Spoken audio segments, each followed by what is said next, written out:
right, boys and girls, we have built a lot of things. We have remodeled a lot of things in our house, our kingdom. Today's October 26th. We are full swing in fall, and it's coming in here real fast, and it's cold. Right now it's 37 degrees. This morning, 20 degrees Fahrenheit. I keep getting a lot of DMs, a lot of nice messages about, hey, thank you so much for giving me the courage to remodel at my house, or hey, we just bought our first house and I can't wait to do what you did to your house. Really nice, kind messages, but you know what? We now have to give you some instructions how to take care of this house in cold weathers. With that being said, I wanted to show you 15 things you need to do to winterize your home this year that could also save you a bunch of money on your energy bill. So without wasting time, let's get into the video. Let's go.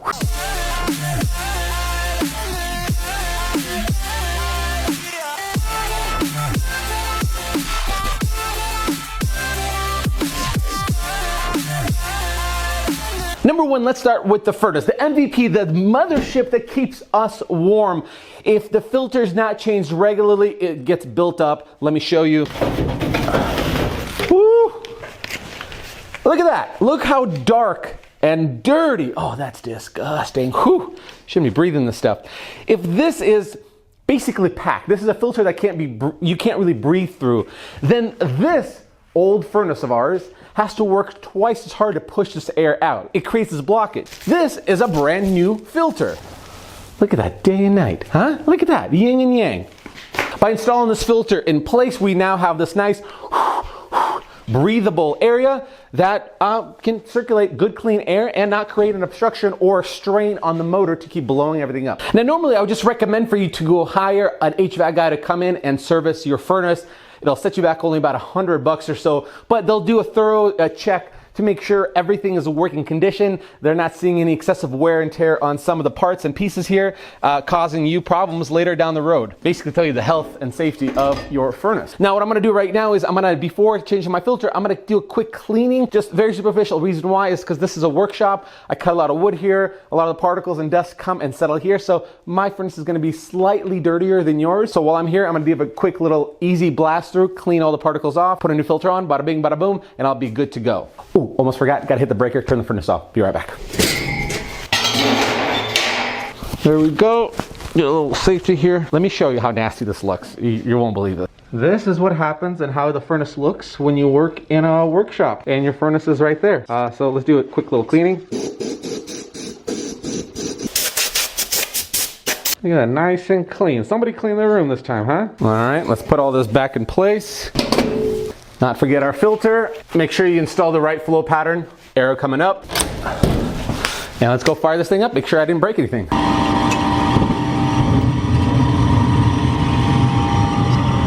Nice. Number two on the winterizing and increasing the efficiency of our house is the water heater, or the boiler, as some people might call it. Typically what happens inside of it is, no matter how new this is, in fact I think this one's only like 2 years old, the sediment builds up at the very bottom over there, and sediment is like rust or kind of metal particles. They can cause problems in causing this water heater to work in overtime. So what you want to do periodically is to drain the valve that's right here. You pull the little valve and water will start trickling at the bottom, getting rid of the sediment first and then the rest of the water afterwards. So let's give it a little pull.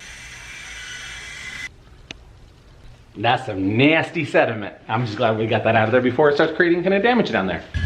And now it's finally nice and clean. So now the boiler is ready for this winter. Now here's the tip that my previous plumber who actually installed this water heater told me about. He says don't keep it on this very hot, though it's kind of nice, the idea to turn on and you have scalding hot water. But if you just bring it down to the A, B, C, and then this is very hot, a B setting or so, number one, you'll save a bunch of money on your energy. So this will become far more efficient. And number two, you won't make this thing work as hard as it needs to. So you're not maxing this thing out at full capacity. That'll be just fine. You need to go Home Depot and pick up some of the supplies that we need to insulate the remainder of this house.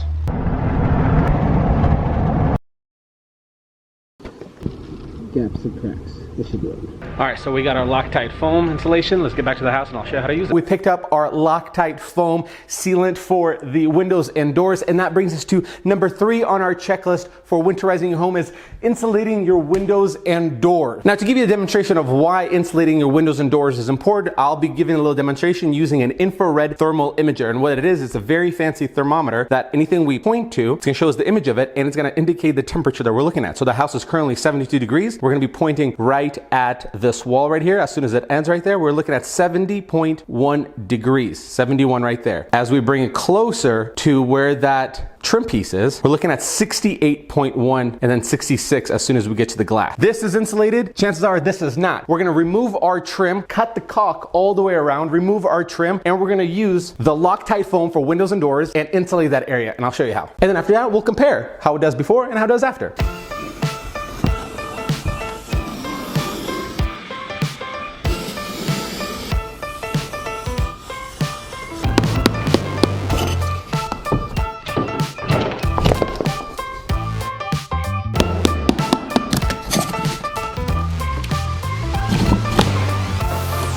And I see some insulation, and the insulation's running, and then it's stopping, running, and then stopping. Well, some of them butt against it, but you still leave enough room for, drafts to get through. So what we're gonna do, we're gonna use our Loctite foam sealant for windows and doors. We are going to apply it in all of these little cracks and crevices and let it do its job. So, as directions say, shake it up for 30 seconds.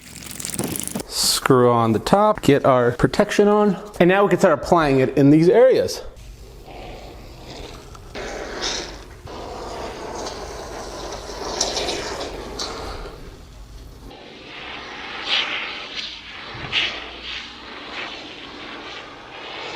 What's great about Loctite tight foam is its high density. It has this uniform cell structure that allows for it to be extremely durable over time. So I'm gonna be very confident about this, knowing that I'm not gonna have to go and refinish this again anytime soon. All right, so I think we got it all. The instructions say we can let it dry for about an hour and then cut off any of this excess foam. We'll place the trim boards back in place with brad nails.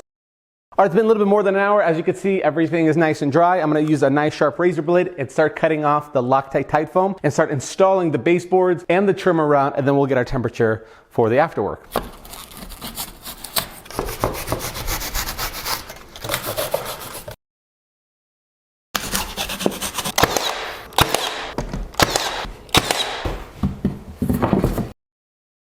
All right, moment of truth. Let's see what numbers we get. All right, here we go. Here's our wall, 6970.172.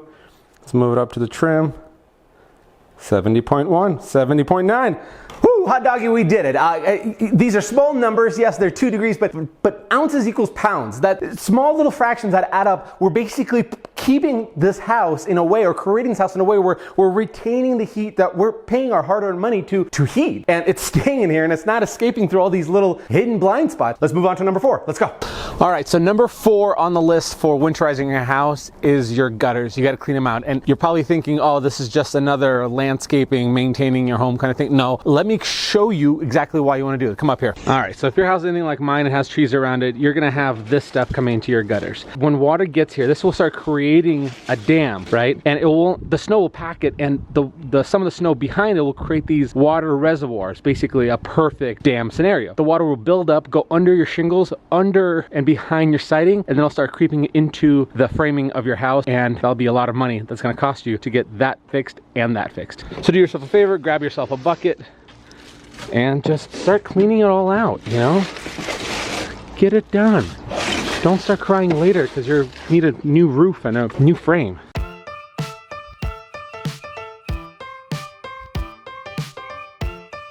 Now, we got everything nice and cleared out, and when we have snow packed up, we're not worried about ice dams. All right, number 5 for fun things you need to do to winterize your home is these faucets outside. If you haven't done so yet already, disconnect your hose, because chances are, if it's the shadiest part like our house here, the temperatures aren't rising and the water that's already in here is gonna be frozen, and you're gonna ruin yourself a hose, which, not the worst case scenario, but save yourself the 30 bucks on a hose and do that. Number 2, these faucets. Right now they're fine. The water's not terrible at all. And some of them can actually have extension in the back, as far as like 12 inches, to keep them from freezing up, but sometimes they don't. And unless you go down in your crawl space, there's only one way to find out, is when something goes wrong. So do yourself the favor, spend the $2 at your hardware store and get one of these faucet insulation. All you gotta do is take this little loop, wrap it around the bottom part, press the foam against your siding, take this little pull tab and pull it in place. And just like that, we can now sleep comfortably at night knowing that both our faucet, our water lines behind inside our crawl space, and our garden hose are gonna keep us from spending much more money next year. All right, number 6 on the list is gonna be our AC unit on the outside. Obviously, in the winter time with all the snow, we're not using this puppy, but here's the issue if we don't prep it. As you can see, there's no cover over it. Well, you can't see, watch this. Now you There's no cover, so snow can accumulate on top, go inside, and start damaging the fan and all the other mechanisms that makes this puppy working in the summer times. So what we need to do first of all is get rid of all these leaves around it, make sure nothing's stuck on the sides there. If you have a drain pan that's inside of it or on the outside, make sure you suck up any of the water. You don't want it to be freezing over. And then at that point on, we're gonna start putting a cover on it to make sure snow doesn't accumulate on it. You can order yourself for about $70 a cover that goes over this, but we're gonna save ourselves some money and do it the very cheap way. This is a leftover piece of particle board I had. Obviously you can see I used to paint stuff with it. And this is about $6 worth of plastic material. So what we're gonna do is we're gonna first lay down our plastic. Now I'm not a fan of covering this entire thing because though my thermostat is switched off from cooling, from auto to just heating and not cooling, I don't want, somebody accidentally go and turn it on while I'm not home. You don't touch the thermostat when Dad's not around. So this way I'll keep the sides open. Start doing a little folding. Basically we're winterizing this board, or weatherproofing the board. Use some staples, secure it in place. This is gonna be the bottom side, so we're not worried. The reason why you want some overhang is when the snow comes, it'll land away from it and not go even inside. Flip her around.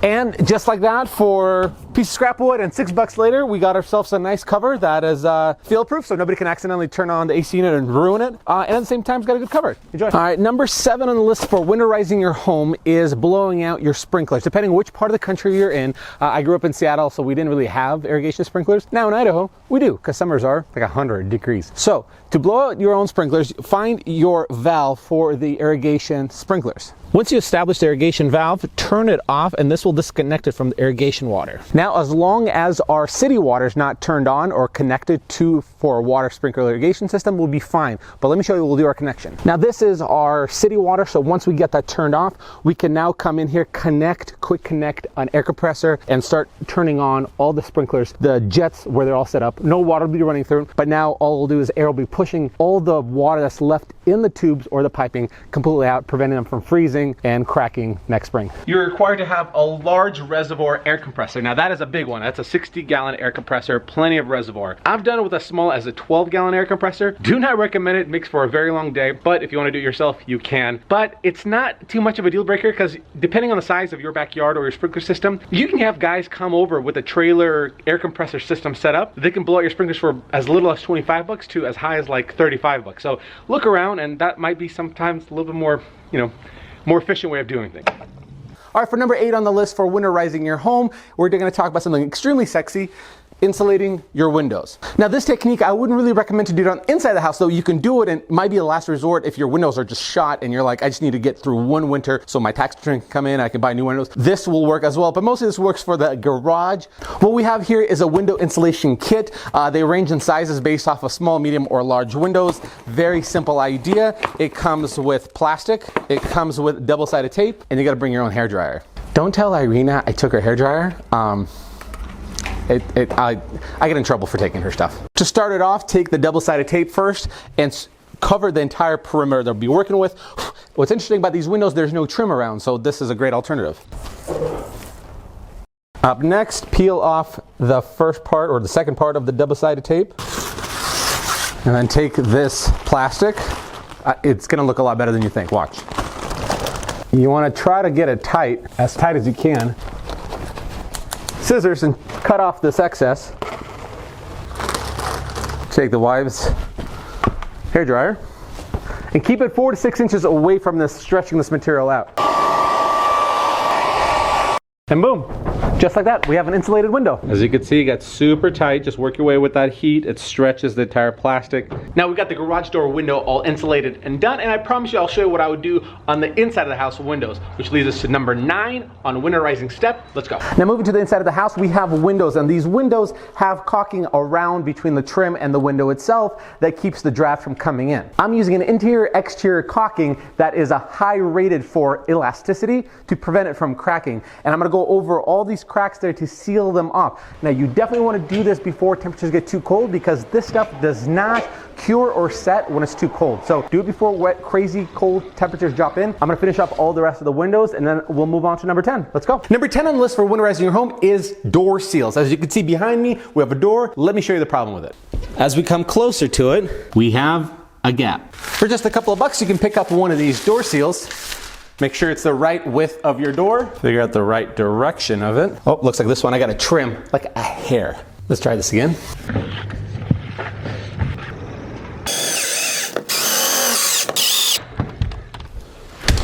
Just like that, no gaps. Now, while we're still on topic of seals and doors, these are seals that oftentimes can go bad. Oh, it's really bright out there, sorry about that. They can often go bad. So for about, I don't know, $6, $7, you can pick up one of these replaceable seals that go right into its place, and you get brand new seals. So I just recently changed mine, so that's why I don't have to do them now. Number 11 on the list is sealing off any gaps and cracks on the outside of your house. Now here's what I mean by it. I have two premium ones right over here. I think what the previous homeowner had an air compressor here or something like that, and he had maybe the lines feeding in through here. Well, guess what? They're not sealed off, and yeah, it's basically bringing in cold air into the garage where I work, and that's a big no-no. Now, what's great about this application is it says that it's UV resistant, and this part, as you can see, gets a lot of sun during the day. Even during winter months, it will get a lot of light, but it also gets really cold in winter time. So we're gonna put this in place, seal it up from here and the other side. But just for fun, let's see what our thermal imaging scanner tells us. All right, so this is the back side of the holes. Okay, so here's the funny part. So that's a window. Look, it's showing heat markers, right?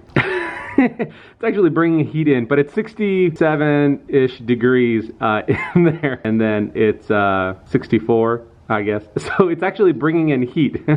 Fortunately for us, today's a really warm day and the sun's beating on that side. So right now it's helping us, but give it a couple more weeks, and when it gets to 5 degrees Fahrenheit, it's nobody's gonna be laughing about it. So I'm gonna throw some Loctite tight foam in there, and then we'll seal it off, and I'll show you what it'll look like on a scanner afterwards. All right, let's see what our thermal imager says here. So there's the window, and see those little 2 black dots right there, right there?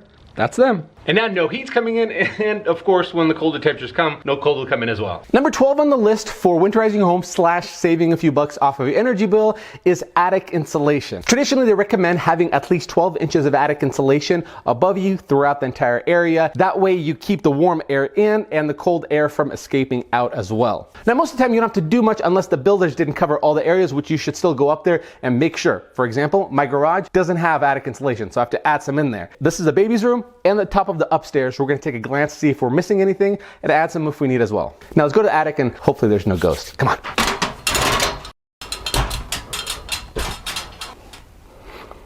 For the most part, everything looked good except this part. I added a ceiling fan here this last summer, and this entire section is missing insulation. So I'll have to go back in, fill some of it up here, and then we'll retain all the heat that we need in this bedroom. Number 13 on the list for winterizing your home and cutting down the energy bill is reversing your ceiling fan. Now, the reason why you'd want to do that is because in the summertime, you want to have it going counterclockwise like this, where it's bringing nice, cool air down at you. But in the wintertime, you want it to be counterclockwise. The reason why is hot air is less dense than cold air. So hot air rises and cold air settles down. So by turning it clockwise, it creates an upward draft that takes the hot air that's on top and starts circulating to the rest of the room to, you know, move it around. So to do this, we're first gonna turn this off, let it come to a stop, remove the cover. Over here you'll see a switch. It's inside the housing here. Some fans will have it on the outside here as well. Flip it to clockwise. Now we have a fan going in a clockwise manner. This is exceptionally important if you've done all the insulation properly in your attic, which the hot air stays and doesn't evaporate or escape through that. This will work really well. Number 14 on the list is check your smoke detectors. The majority of these fires, for some weird statistical reason, happen in the winter times. A lot of the times it has to do with people running their furnaces and their boilers too hot. They are bringing small space heaters in the house. There's a lot of electrical things that could possibly go wrong. So be sure to make a habit of testing all your smoke detectors. Once they're tested, the second thing you need to do is make sure you have a carbon monoxide detector on every floor and in every room of that floor. Carbon monoxide poisoning is extremely dangerous. It is extremely fast how it sets on, and it will catch you by surprise. So having a carbon monoxide detector on every floor and every room in the house will ensure your family's safety. Besides all the floors and rooms for me, I also think it's very important to heat one in the garage. Reason why, in the wintertime, I also run one of those propane heaters. Yes, I crack my garage door a little bit to get the ventilation out, but at the same time, by having a carbon monoxide detector in there, I'll at least be alerted how things are going and am I safe, because you can't smell it. It hits you last minute, so be safe. These are all battery operated and ready. We'll have the 2-year replacement ones and the 10-year replacement ones. And the nice thing is they'll let you know if, the battery's running low. At the same time, you don't have to wire anything in. Brilliant part. So let's throw these around and we'll get to number 15.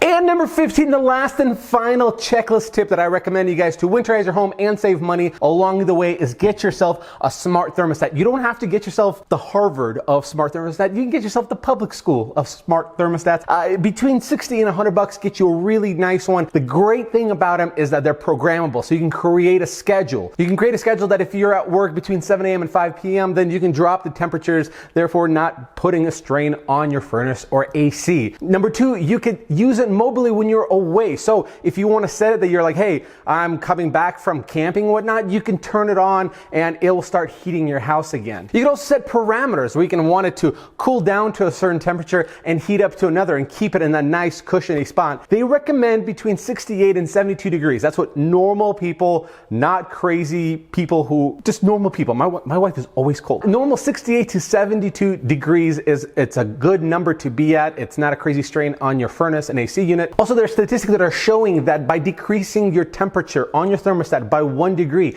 you're going to be saving about 1% on your overall cost on your heating and cooling bill. So by doing all these little things, all these ounces add up to pounds, which will allow for us to be in that comfortable zone. By the way, my thermostat right now says 73. It's because my oven's on right now. It's heating up. Kids want to eat pizza tonight. Hey, that is it for me this week. Thanks so much for sticking around watching yet another one of my videos. A big thank you to Loctite for sponsoring this video and helping us winterize and save some money on our energy bill on this house. Loctite was gracious enough to sponsor a giveaway on my Instagram account, giving away a $250 gift card to Home Depot that you or any one of your friends could win by simply tagging them in the comment section. So be sure to go over my social media to see all the rules and regulations how you can enter to win. If you're brand new to the channel and you like videos like this or any other kind of home improvement project or furniture build, make sure to hit the subscribe button and tap the notification bell. That way you'll be alerted every time we put a video out. Like, comment, and share this video with your friends. Remember guys, we are not trained professionals. We are just not afraid to try and fail. Courage and sweat, that's our motto. Tune out this week. We'll see you guys on the next one. See ya. Bye.